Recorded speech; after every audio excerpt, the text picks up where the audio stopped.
Let's increase the difficulty just a little bit for this episode. Let's talk about modal particles in the German language. What are they? How do we use them? And what do they mean? Now, I want to stress at the beginning that this is a fairly advanced feature of the language. If you make it to the point in your German studies where you can use and understand modal particles correctly, then congratulations. In my opinion, that is a hallmark of someone who is a very advanced student. This could be, in some cases, the kind of thing that only a native speaker will really appreciate and know how to use properly. These are easy to get wrong, and they're easy to misunderstand. So what are they? A modal particle is a word that we can inject into a sentence. It doesn't have a specific meaning or definition that you can list out. And when you're translating these, you often have many possible translations, each of which are valid depending on what's meant. A modal particle is used to inject some attitude or emotional state or feeling of the speaker. They're used to kind of punctuate or accentuate or emphasize a sentence in a very specific way. Let's look at a few examples. We're not going to look at all of them because there are quite a few. But I've cherry-picked a few of them that we can go through, and I've organized them in roughly ascending order of difficulty, at least by my own subjective interpretation of these. Let's start with a fairly easy one. Ja. What does ja mean? Now, this gets a little bit confusing because many of the modal particles we're going to look at also function as standalone words with a different definition. For example, ja is one of the first words you learn when you're learning German.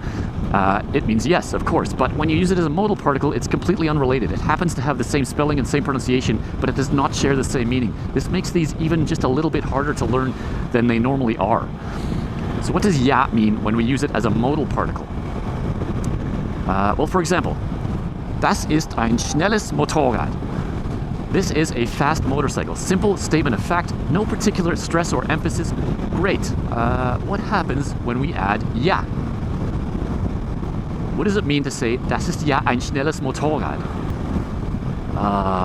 That is yes, a fast motorcycle? No. Let's resist the temptation to read that as a word, a standalone word. It doesn't mean yes here.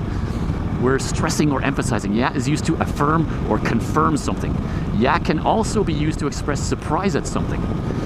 If I say, das ist ja ein schnelles Motorrad, that is certainly a very fast motorcycle. You can, in English we have options. You can say, that is certainly a fast motorcycle. That is indeed a fast motorcycle. But personally, I think a better translation here is to use an equivalent word in English that doesn't have a specific meaning. For example, one that I personally use very common in my spoken English is the word man. You can say, man, that's a fast motorcycle. What's the difference between saying that's a fast motorcycle and saying, man, that's a fast motorcycle? Or, wow, that's a fast motorcycle? We're stressing it. We're putting a little bit of oomph into the sentence. You can even, in English, or I guess, this isn't proper English at this point. This is nonsense, but you can just make up some gibberish. You can say, flibberty-gee, that's a fast motorcycle. What does flibberty-gee mean? Nothing, absolutely nothing, but it stresses that sentence. I'm putting a bit of boost, a bit of emphasis into it. Heiliger Bimbam, das ist ja ein schnelles Motorrad. Ja can also be used to convey surprise. Wie viel kostet dieses Motorrad? Oh, es kostet 88.000 Euro. Was? Das ist ja teuer. Das ist ja teuer. What does ja mean there? It doesn't, I don't know if it translates to a specific word in English. It just means like, wow, that's expensive, or man, that's expensive, or holy cow, that's expensive. Man, what a beautiful day. Okay, let's move on to Doch. What does Doch mean? Doch is kind of a fun word to say because it's got that guttural CH at the end, but what does it mean? Doch is used to contradict something that someone just said. How do we say that in English? Well, it depends. There's a bunch of different options that we have. Let's look at an example. Someone says to you, wir haben nicht genug Geld, das zu kaufen. We don't have enough money to buy that. You can answer that with, wir haben genug Geld, das zu kaufen. We have enough money to buy that. You can stress haben there a little bit, just the same as you can in English, stress have. We have enough money. But there's a better way to do it in both languages. In German, we can use Doch. Doch, das haben wir. What does that mean in English? I'm contradicting what you just said. In English, we can say, oh, but we do have enough money. In French, you can say au contraire. In English, we have an equivalent of that. That's on the contrary. On the contrary, we do have enough money. I'm contradicting what you just said. On the contrary is a little formal.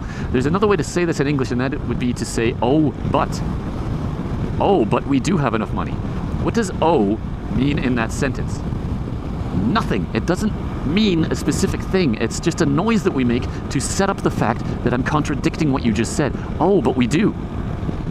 Doch accomplishes this notion of oh, but, ... And in fact, Doch is so powerful in German that you can use it as a standalone sentence. I don't think this is technically correct German. It's not a complete sentence, but if someone says, wir haben nicht genug Geld, das zu kaufen, you can just answer with Doch. Just Doch, just by itself, just Doch. It means, oh, but we do have enough money to buy that. I'm contradicting what you just said. If someone threatens you and says, ich werde dich verprügeln, I'm gonna beat you up, you can answer that with versuch es doch. Versuch es, of course, means try it, but what does doch add to that? It's like, again, it doesn't have specific translation into words in English. It's more like a sense of I'm contradicting and defying what you just said. I'm saying you can try it. In English, you could say something like you can try it, comma, but ... There's an implied counter threat there that you might not like the outcome. If you attack me, I'm going to defend myself, and you're the one who's going to get beaten up. Versuch es doch. Just try it. Let's move on to the next on the list. That is mal. Mal is short for einmal, and you will sometimes hear it in its full form einmal, but it's very often abbreviated to just mal. What does this mean? It's tough. Again, we sense a pattern here. It's tough to describe exactly what this means. It's more of adding a sense of something to the sentence. Mal roughly means something like give it a, or how about a. There's a bunch of expressions in German that use mal. For example, schau mal. Take a look at this. I believe this is short for schauen Sie das hier einmal. Give this a look, or take a look at this. But you can just shorten that down to schau mal. Another one is Moment mal. What does Moment mal mean? Again, I believe this is short for something like warten Sie einmal einen Moment. Just hang on a moment, or just give it a moment. It's very common in German to abbreviate this down to just Moment mal, like give me a second here. You can use this to soften a request if you're asking someone to do something. Schalten Sie bitte das Licht an. Please turn on the light. Please, like how about turning on the light? Or let's go back to versuch es. If it means try it. If a little kid is showing you a new toy that they bought, a new toy helicopter or something, you can say, hey, versuch es mal. Give it a try. Let's see what it does. You can even add doch and mal in the same sentence. You can say versuch es doch mal. What does that mean? This is like something like, why don't you give it a try? Why don't you? The concept of why don't you is introduced by doch, because it's like I'm contradicting. In English, we say, why don't you give it a try? This is a polite way of asking someone to do something. And give it a is expressed in German with mal. Versuch es doch mal. Why don't you give it a try? Let's move on to an even trickier one. Let's talk about halt. What does halt mean? Well, this is another one where we're reusing an actual word in German. Halt in German means the same exact thing as halt does in English. You there, halt. Sie da, halt. It means exactly the same thing. It means stop. But in German, we can use halt as a modal particle, and it takes on a different meaning entirely. Halt is another one that's really hard to nail down exactly what it means. Oh wow, it is beautiful out today. Look at this. Sorry, getting distracted by the view here. Someone on the Clothesmaster forums a couple of years ago described it to me as a verbal shrug. I love that description. I've thought about that a lot, and it really helped me understand how halt is used. Halt is used when you want to express resignation or acceptance or even a little bit of irritation or annoyance at something. For example, ein Sturm kommt. Was passiert, wenn wir nicht dorthin fahren können? There's a storm coming. What are we going to do if we can't drive there? You could answer that with, dann bleiben wir zu Hause. Then we stay home. Simple statement of fact. But you can add halt here. Dann bleiben wir halt zu Hause. What does that mean? It's like a verbal shrug. It's like saying, what are you going to do? I guess we'll just stay home. In English, we have a bunch of options to translate this. The word just, or the word simply, then we simply stay home. Then we just stay home. In English, you can also say, I guess. Then I guess we just stay home. It's like you're expressing the fact that I accept that as a possibility, and if that happens, then we don't really have any good options, so we just stay home. In German, you can say, es ist halt so. What does that mean? It's something like, that's just how it is.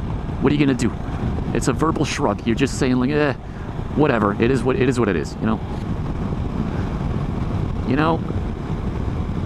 It's the last day of August as I film this episode, and I'm just a little bit sad because you can feel, everything's still green. It's still kind of warm out, but you can feel just a hint of, crispness in the air, like you can tell the season's almost over. I can feel it. Okay, let's move on to the hardest one on the list for today. Let's look at the word bloß. Bloß is an interesting one. Again, this is a word that can be used on its own. It means bare or naked. Laufen wir mit bloßen Füßen. Let's walk barefoot. In English, we see bare expressing the same meaning as bloß.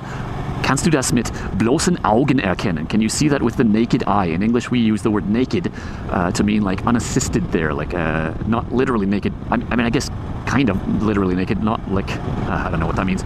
Like, naked eye in English means without a telescope or without something assisting your vision.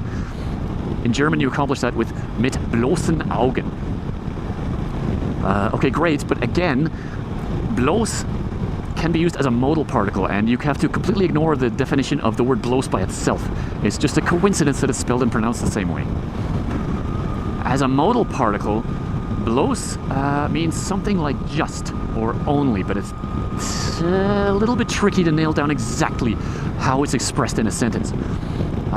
For example, if you say to someone, pass auf, it means like take care or, be careful. But if you say pass bloß auf, what does that mean? Just be careful. It's almost like, it's like a threat. It's like, hey, pass bloß auf. Just you watch it. Was hast du dir dabei bloß gedacht? What the heck were you thinking? What does bloß express in that sentence? Bloß is... Can you translate that to just or only? No, not really. How about, macht das bloß, dich zu ärgern? He only does that to annoy you or irritate you. Here we can see a direct line between bloß and just or only. He just does that to annoy you.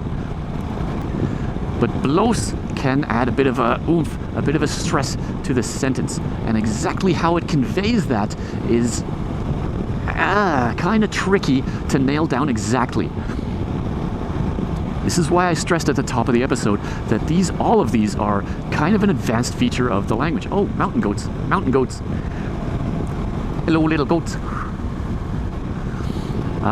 It's kind of an advanced feature of the language. If you can master this, you're doing really well in German. It's easy to add one of these modal particles to a sentence where it doesn't really fit or it doesn't really convey what you meant to convey. So as a student of the language,